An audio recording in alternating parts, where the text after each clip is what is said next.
So it's partially based on like my own childhood. The first girl I ever had a crush on and kissed and all that was this girl whose name I will not say, but she had alopecia, so she was completely bald, and I don't think I ever was thinking about that at the time. But looking back on it, I see it as a very. I'm still not sure why I never like thought about it when I was a kid. And I was just kind of interested in exploring that, like outside a relationship between children and the fact that they don't really think about how someone looks or acts. So what is it? What is it that she had? What is Alopecia, it's when you're hairless, you don't grow any hair. So you don't have like eyebrows or hair on your head. But the character in your story is a little different. It's very different. Yes, yes, it is very different. She doesn't have hair, but for a different reason.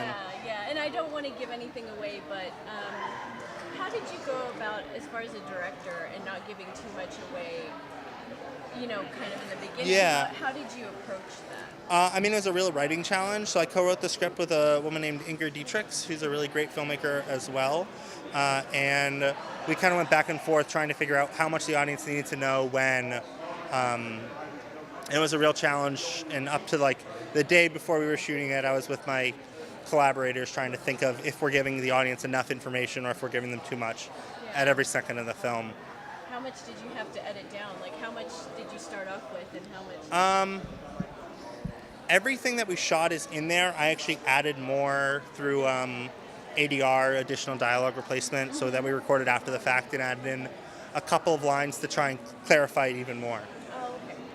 All right. Well, congratulations. Thanks so much. It's great talking with you. So it's a short film. It's called End of Earth.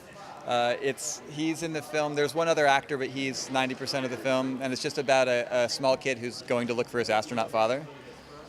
So they always say, don't work with children or animals. Right, yeah. That's good advice. So what was it like giving him direction as, like, I'm a director, Yeah. I'm still your dad, but I'm trying to direct. It was actually fantastic in the sense that we were able to plan the movie around things he was already interested in and was already excited about. So we just we stopped when things weren't fun anymore, and we tried to keep things interesting. So it took a little bit longer than, if you had an adult trained actor or something trying to do specific things. But I think it was also more fun than that, in the sense that there was just we knew that we didn't even have the option of time pressure. So everything was very much laid back, and when he wanted to take a break, we took a break, and if he had an idea for something new, we'd try it, and yeah, it was very... So you're a producer as well. Yeah. So what was it like being on camera? Was it scary? It was fun. It was fun. What was the most fun you had? I was throwing eggs from a ladder, but that part wasn't added into the movie. He cut that part out? Why did you cut that part? It didn't end up having the other part of it that we needed to make it work, but it was fun to shoot it. We broke probably 3 dozen eggs, so that was cool. You could do an extended version. Yeah, sure. So why did you decide to do this? What is the origin story of creating this? That's a good question. So he was interested in space. The movie's about space. And a friend of mine who I went to film school with was visiting, and we were like, we should just make a movie this weekend.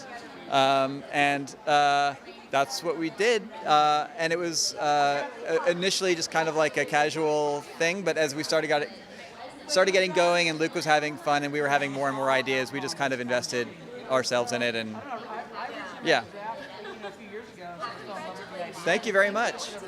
It was nice meeting you. Can I shake your hand? No? All right, that's fine. Thank you very much. How does it feel to have your film about you and your store to be here today? How are you feeling about this? I would feel good. I feel good to be here and to be with my friends, and I feel good.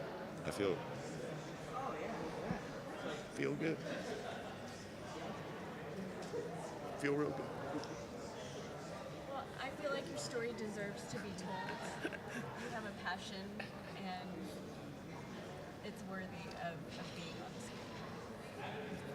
Thank you. Thank you. But I don't. Anyway, I don't. Anyway, thank you. Well, Thank you. first of all, how do you part with each of your, when you're selling records, how do you part with your records? Well, I had to learn early on I couldn't keep everything I liked for myself if I wanted to keep a record store going. Yeah. So I've sold a lot of things, but after I've had it for a while, I mean, it's like you can't. You have it with you forever if you have it for a little while. So I've, in other words, I'm blessed to have had a lot of records and stuff, but I still have them because I mean, even if somebody else gets it that likes it and it keeps the whole process going, Yeah. well, Do you have a secret it's a stash blessing. that, like, absolutely not sell these? I've sold things that I don't really have. Well, there's a few things that are personal that maybe somebody gave me or something like that, but I don't have anything that I've ever bought. I think but there's a few things I wouldn't sell that maybe somebody gave me or something. How do you feel about the whole kind of, now people are starting to buy records again? I mean, how does it feel to see a new generation of people that are interested in collecting vinyl? Well, honestly, I always hoped and I prayed that they would because I was afraid they would miss out on it.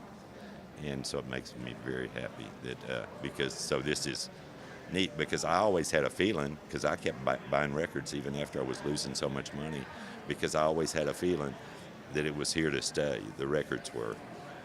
But then for a little while I think I was wrong about that one, because nobody was buying them,